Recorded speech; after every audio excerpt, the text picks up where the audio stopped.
Welcome to my YouTube channel. അപ്പം നമ്മളിന്ന് philosophical perspectives of എഡ്യൂക്കേഷനിലെ കുറച്ച് ക്വസ്റ്റ്യൻസ് ആണ് ഡിസ്കസ് ചെയ്യുന്നത്. അപ്പം നിങ്ങളുടെ ജൂനിയേഴ്സിനൊക്കെ ഈ ഒരു ചാനൽ ഷെയർ ചെയ്ത് കൊടുക്കുക. നമുക്ക് നമ്മുടെ ടോപ്പിക്കിലേക്ക് വരാം. ആദ്യമായിട്ട് എഡ്യൂക്കേഷൻ. എഡ്യൂക്കേഷൻ എന്ന വാക്ക് ഒറിജിൻ ചെയ്തത് എഡ്യൂക്കേറ്റം എന്നുള്ള വാക്കിൽ നിന്നാണ് കുറേ അധികം സോഴ്സസ് പറയുന്നത്. പക്ഷേ എഡ്യൂക്കാരെ എന്നുള്ള വാക്കും അവിടെ ഇവിടെ കാണും. നിങ്ങൾ എഡ്യൂക്കേറ്റം പഠിച്ചാൽ മതി. ഇനി രണ്ടും വരുന്നൊരു സിറ്റുവേഷൻ വരാൻ സാധ്യത ഇല്ല. അപ്പം നമുക്ക് മൂന്ന് വാക്കുകൾ നോക്കാം. എഡ്യൂക്കേറ്റം, എഡ്യൂക്കാരെ ആൻഡ് എഡ്യൂസേറെ.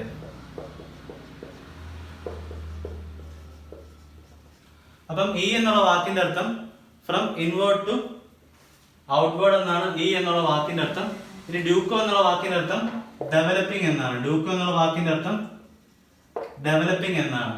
ഇനി എഡ്യൂക്കാരയില് ടു നറിഷ് എന്നാണ് എഡ്യൂക്കാര എന്നുള്ള വാക്കിന്റെ മീനിങ്. ഇനി എഡ്യൂസേരയുടെ മീനിങ് ടു ലീഡ് ഔട്ട് എന്നാണ്. ടു ലീഡ് ഔട്ട് എന്നാണ് എഡ്യൂസേരയുടെ മീനിങ്.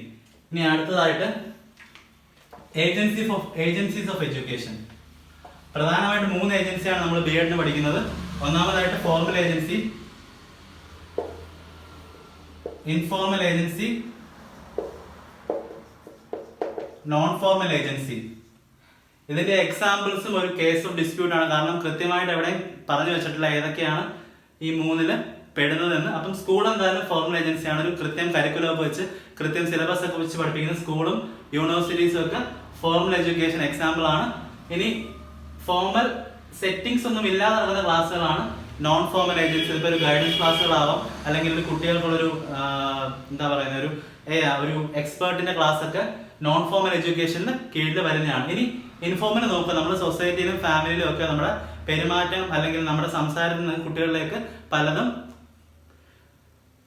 പലതും കൈവരിക്കുന്നുണ്ട്. അപ്പം അങ്ങനെയുള്ള എഡ്യൂക്കേഷനാണ് ഇൻഫോർമൽ എഡ്യൂക്കേഷൻ. അപ്പം ഫോർമലിന്റെ എക്സാമ്പിൾ സ്കൂൾ. പല സ്ഥലത്തും മ്യൂസിയം ഒരു ഫോർമൽ എഡ്യൂക്കേഷൻ സിസ്റ്റമായിട്ട് കൊടുത്തിട്ടുണ്ട്. ഞാൻ എന്തായാലും കൃത്യമായിട്ട് ഉള്ള പോയിന്റ് എല്ലാം ഞാൻ എഴുതുന്നില്ല. ലൈബ്രറി ഒക്കെ ഫോർമൽ എഡ്യൂക്കേഷൻ ആയിട്ടാണ് നമ്മൾ പലയിടത്തും കണ്ടുള്ളത്. അപ്പൊ ഇൻഫോർമലിന് family and society, family society informal ഏജൻസിയുടെ എക്സാമ്പിൾ ആണ്. നോൺ ഫോർമൽ ഞാൻ പറഞ്ഞല്ലോ, ഗൈഡൻസ് ക്ലാസ്സസ് അതുപോലെയുള്ള മറ്റ് എക്സാമ്പിൾസ് ഒക്കെ നോൺ ഫോർമൽ എഡ്യൂക്കേഷന് എക്സാമ്പിൾ ആണ്.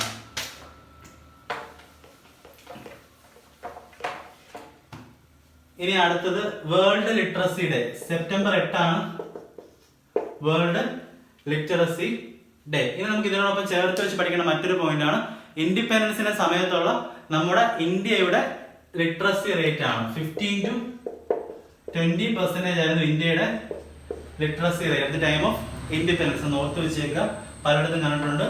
ഇനി ആദ്യത്തെ ഓപ്പൺ യൂണിവേഴ്സിറ്റി, ഇന്ത്യയിലെ ആദ്യത്തെ ഓപ്പൺ യൂണിവേഴ്സിറ്റി ഇന്ദിരാഗാന്ധി യൂണിവേഴ്സിറ്റി ആയിരുന്നു. ഇന്ത്യയിലെ ആദ്യത്തെ ഇന്ദിരാഗാന്ധി നാഷണൽ യൂണിവേഴ്സിറ്റി ആയിരുന്നു ഇന്ത്യയിലെ ആദ്യത്തെ ഓപ്പൺ യൂണിവേഴ്സിറ്റി. അടുത്തതായിട്ട് NLM-ഉം JSN-ഉം. NLM എന്ന് പറയുന്നത് നാഷണൽ ലിറ്ററസി മിഷനും JSN എന്ന് പറയുന്നത് ജനശിക്ഷണ നിലയമാണ്. ജനശിക്ഷണ നിലയമാണ്.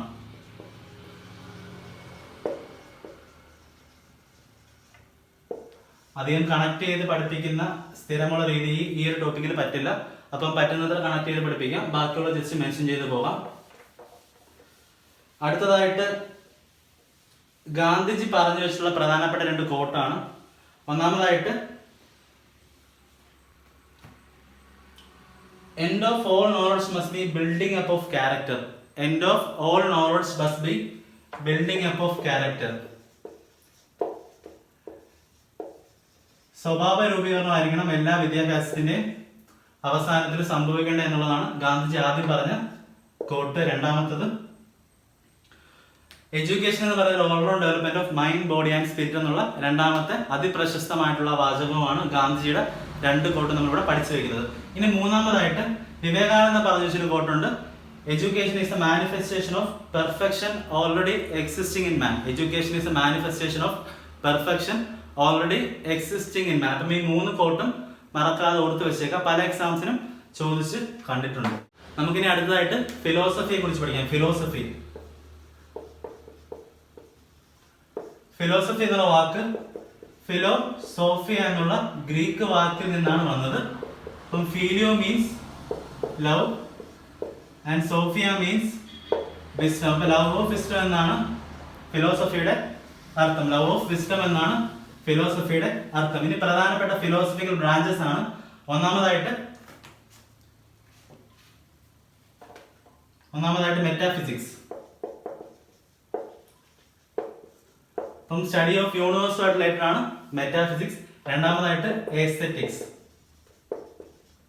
അപ്പം എസ്തെറ്റിക്സ് എന്ന് പറയുന്നത് നമ്മൾ ബ്യൂട്ടിയുടെ ഒക്കെ അല്ലെങ്കിൽ ഒരു എസ്തെറ്റിക് ജഡ്ജ്മെന്റ് ഒക്കെ അതിനെക്കുറിച്ച് പറയുന്നതാണ് എസ്തെറ്റിക്സ്. മൂന്നാമതായിട്ട് എത്തിക്സ്. അപ്പം എത്തിക്സ് പറയുന്നത് ഒരു കോഡ് ഓഫ് കണ്ടക്റ്റിനെ കുറിച്ചാണ് എത്തിക്സ് പറഞ്ഞ് വെക്കുന്നത്. ഇനി അടുത്തതായിട്ട് axiology. Axiology related to values ആണ്. ഇനി ലോജിക് ഉണ്ട്. അപ്പം ഫിലോസഫിയുടെ ലോജിക് എന്നുള്ള ബ്രാഞ്ചിൽ നമ്മൾ റീസണിങ്ങിനെ കുറിച്ചാണ് പറയുന്നത്. ഇനിയാണ് നമ്മുടെ പ്രധാനപ്പെട്ട ബ്രാഞ്ച് എപ്പിസ്റ്റമോളജി. സ്ഥിരമായിട്ട് ചോദിച്ചു കാണുന്ന ഒന്നാണ് epistemology. Epistemology related to knowledge ആണ്. Epistemology primarily related to knowledge ആണ്. വാക്കുകളുടെ നേച്ചറും മീനിങ്ങും ഒറിജിനും എല്ലാം എപ്പിസ്റ്റമോളജിയിൽ ഉൾപ്പെടും. അപ്പം ഇത്രയുമാണ് പ്രധാനപ്പെട്ട ഫിലോസഫിക്കൽ ബ്രാഞ്ചസ്.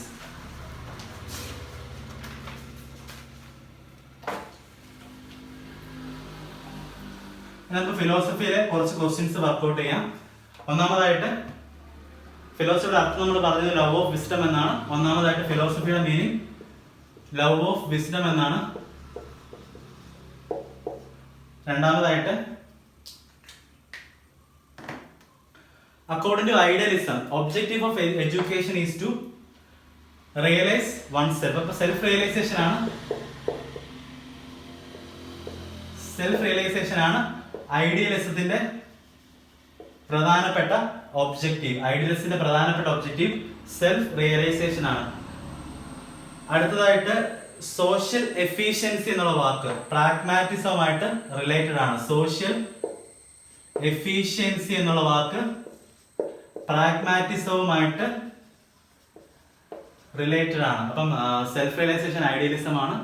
സോഷ്യൽ എഫിഷ്യൻസി എന്നുള്ള വാക്ക് പ്രാഗ്മാറ്റിസം ആണ്. അപ്പൊ പ്രാഗ്മ എന്ന് പറയുന്നത് നമ്മുടെ എല്ലാം ആക്ഷനുമായിട്ട് ബന്ധപ്പെട്ട കാര്യങ്ങളാണ് പ്രാഗ്മാറ്റിസിൽ വരുന്നത്. ഇനി അടുത്ത പ്രധാനപ്പെട്ട പോയിന്റ് ശാന്തി നികേതനിൽ പഠിപ്പിച്ചിരുന്നത് both national and international culture പഠിപ്പിച്ചിരുന്ന ഒരു ഇൻസ്റ്റിറ്റ്യൂഷൻ ആണ് ശാന്തി നികേതൻ.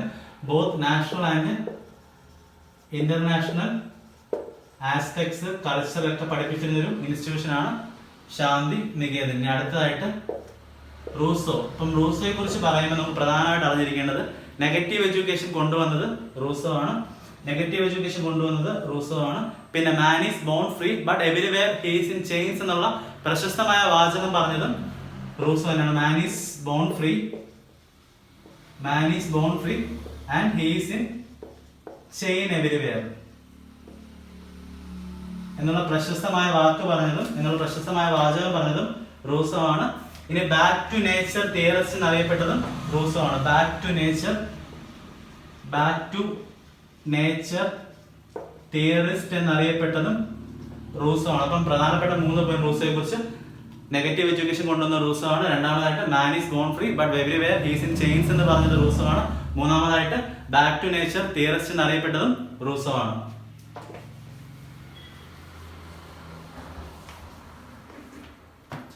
ഇനി കിൻഡർഗാർട്ടൻ സിസ്റ്റം.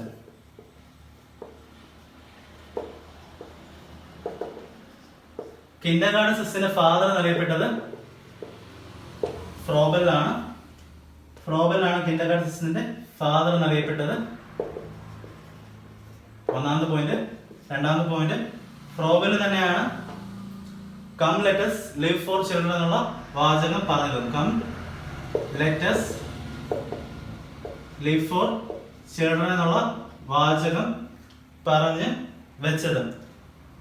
ഇനി മൂന്നാമതായിട്ട് മോണ്ടിസോറിയുടെ ഒരു പ്രധാനപ്പെട്ട സെന്റൻസ് ആണ്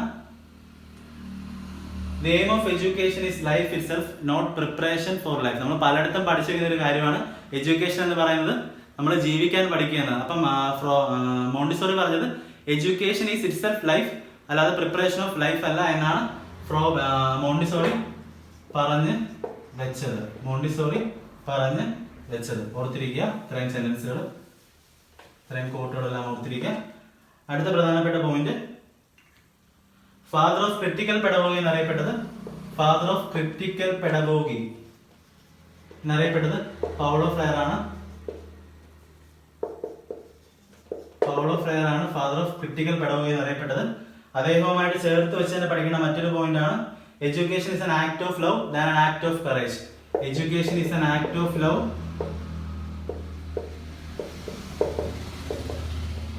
than that of courage. അപ്പം Paulo Freire father of critical പെഡഗോഗിയാണ് ഒന്നാമത്തെ പോയിന്റ്. രണ്ടാമത് അദ്ദേഹത്തിന്റെ പ്രശസ്തമായിട്ടുള്ള ഒരു സെന്റൻസ് ആണ്, education is an act of love than that of courage. അപ്പൊ ഈ ഒരു കോട്ട് പറഞ്ഞത്, ഈ ഫേമസ് കോട്ട് പറഞ്ഞതും പൗളോ ഫ്രയർ തന്നെയാണ്.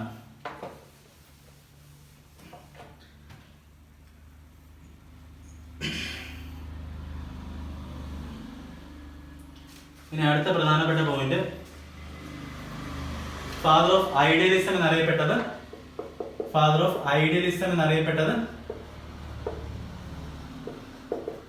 പ്ലാറ്റോ ആണ്. ഫാദർ ഓഫ് ഐഡിയലിസം എന്നറിയപ്പെട്ടത് പ്ലാറ്റോ ആണ്. ഇനി ഇടയ്ക്കുള്ള മറ്റൊരു ടോപ്പിക്, സൈക്കോളജിയുടെ ഫാദർ എന്നറിയപ്പെടുന്നത് വില്യം വൂണ്ട് ആണ്.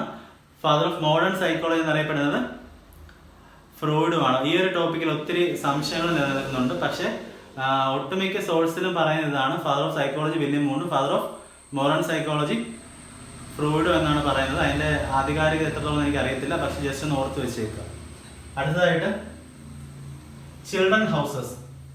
എപ്പോഴും ചോദ്യമാണ് ചിൽഡ്രൻ ഹൗസസ് ആരുമായിട്ട് അസോസിയേറ്റ് ചെയ്യുക. അപ്പൊ മോണ്ടിസോറിയുമായിട്ട് ബന്ധപ്പെട്ടാണ് ചിൽഡ്രൻ ഹൗസസ്. അപ്പൊ കിൻഡർ ഗാർട്ടൻ ഫ്രോബലുമായിട്ട് ബന്ധപ്പെട്ടും ചിൽഡ്രൻ ഹൗസസ് മോണ്ടിസോറിയുമായിട്ട് ബന്ധപ്പെട്ടുമാണ്. അപ്പം കാസ ഡെ ബാംബീനെ എന്നറിയപ്പെട്ടതും ഈ ചിൽഡ്രൻസ് ഹൗസ് തന്നെയാണ്. കാസ ഡെ ബാംബീനെ എന്നറിയപ്പെട്ടതും ചിൽഡ്രൻസ് ഹൗസ് തന്നെ ആണ്. ഇനി അടുത്ത പ്രധാനപ്പെട്ട പോയിന്റ്, ശാന്തിനികേതന്റെ അർത്ഥം. ശാന്തിനികേതൻ എന്നുള്ള വാക്കിന്റെ അർത്ഥം അബോർഡ് ഓഫ് പീസ് എന്നാണ്. ശാന്തിനികേതൻ അബോർഡ് ഓഫ് പീസ് എന്നാണ് ആ ഒരു വാക്കിന്റെ അർത്ഥം. രണ്ടാമത്തെ പോയിന്റ്, ശാന്തിനികേതൻ എസ്റ്റാബ്ലിഷ് ആയത് 1901 ശാന്തിനികേതൻ എസ്റ്റാബ്ലിഷ് ആയത്. നമ്മൾ നേരത്തെ ഒരു പോയിന്റ് പറഞ്ഞു, ഇന്റർനാഷണൽ സബ്ജക്ട്സ് നാഷണൽ സബ്ജക്ട്സ് ഒക്കെ ഒരേ രീതിയിൽ പഠിപ്പിച്ചിരുന്ന ഒരു ഇൻസ്റ്റിറ്റ്യൂഷൻ ആണ് ശാന്തിനികേതൻ. രവീന്ദ്രനാഥ് ടാഗോറിന്റെ അദ്ദേഹമായിരുന്നു അതിന്റെ പാട്രൺ. മറ്റൊരു പ്രധാനപ്പെട്ട പോയിന്റ്,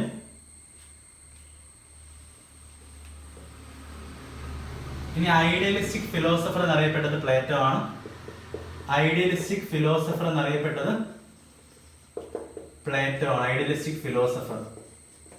തമ്മിലൊരു കണക്ഷനുള്ള ടോപ്പിക്സ് ആണ്. എഴുതി വെച്ച് തന്നെ പഠിക്കുക, എന്നോടൊപ്പം എഴുതി വെച്ച് തന്നെ പഠിക്കുക. ഇത് ഓർത്തിരിക്കാൻ വലിയ എളുപ്പവഴിയൊന്നും എനിക്ക് തോന്നുന്നില്ല. നിങ്ങൾക്ക് എന്തെങ്കിലും കണ്ടുപിടിക്കുകയാണെങ്കിൽ നിങ്ങൾ അത് വെച്ച് പഠിക്കുക, നിങ്ങളുടെ കൂട്ടുകാർക്ക് അത് ഷെയർ ചെയ്ത് കൊടുക്കുക. അടുത്തതായിട്ട്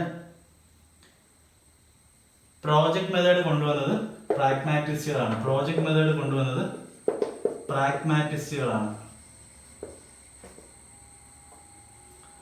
ഇനി എക്സ്പെരിമെന്റ് സ്കൂളിന്റെ ഫാദർ എന്നറിയപ്പെട്ടത് ഫാദർ ഓഫ് എക്സ്പെരിമെന്റൽ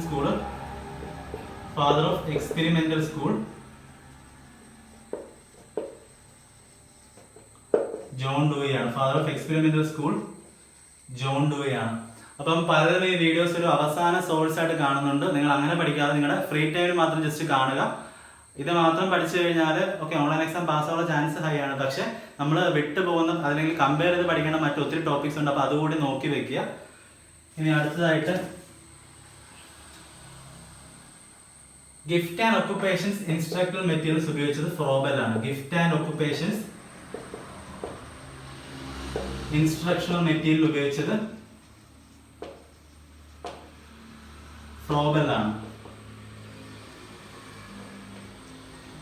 ഇനി അടുത്ത പ്രധാനപ്പെട്ട പോയിന്റ്, പ്രാഗ്മാറ്റിക് സ്കൂളില്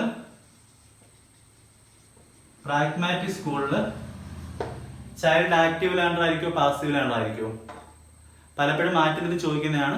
പ്രാഗ്മാറ്റിക് സ്കൂളിൽ ചൈൽഡ് ഒരിക്കലും ഒരു പാസീവ് ലേണർ ആയിരിക്കില്ല. ചൈൽഡ് എപ്പോഴും ഒരു ആക്റ്റീവ് ലേണർ ആയിരിക്കും, ആക്റ്റീവ് ആയിട്ടുള്ള ലേണർ ആയിരിക്കും. ഈ നോട്ട് എ അല്ലെങ്കിൽ എ പ്രാക്റ്റീവ് ആക്റ്റീവ് ലേണർ എന്നൊക്കെ പറഞ്ഞ ഈ ടോപ്പിക്ക് പലപ്പോഴും മാറി തിരിഞ്ഞ് കൊടുക്കാം. നിങ്ങൾ തെറ്റിക്കരുത്. ചൈൽഡ് ഒരു ആക്റ്റീവ് ലേണർ ആണ്, അല്ലെങ്കിൽ child is not a passive learner. ഇത് ഓർത്ത് വെച്ചേക്കുക. അപ്പം ഇത്രയൊക്കെ നമ്മളിന്ന് ഡീൽ ചെയ്ത ടോപ്പിക്സ്. ഇനിയും ഒത്തിരി അധികം ഉണ്ട്. അപ്പം ജസ്റ്റ് പഠിച്ചു വെക്കുക. നിങ്ങളുടെ ഫ്രീ ടൈമിൽ ഈ വീഡിയോസും കാണുക, ഒപ്പം സബ്സ്ക്രൈബ് ചെയ്യുക. താങ്ക്സ്.